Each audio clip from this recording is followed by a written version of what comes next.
Hi hello नमस्कार. मी आपल्या सगळ्यांच्या आपल्या आणखीन एका मिनी ब्लॉगमध्ये अगदी मनापासून स्वागत करीत आहे. तर मैत्रिणींनो, आज मी आपल्याला भरल्या वांग्याची रेसिपी दाखविणार आहे. 2 किलोची भरली वांगी मी बनवली होती.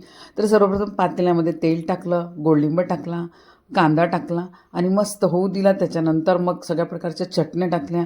कांदा भाजून मी एक चटणी केलेली आहे, अद्रक लसूणची चटणी आहे, टमाटरची चटणी आहे, पालकची चटणी आहे. सगळ्या चटण्या मस्त अशा तेलामध्ये होऊ दिला, तेल सुटेपर्यंत.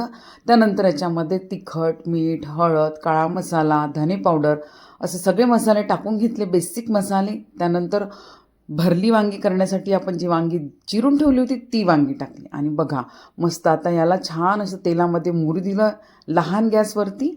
तर या लहान गॅसवरती याला छान मुरू दिलं की मस्त भाजी होते ही. तर आता याला पातेलं झाकून दिलं आणि बघा कशी तरी सुटलेली आहे. तर ही सावजी स्टाईल वांग्याची भाजी तुम्हाला कशी वाटली मला नक्की कळवा. बाय.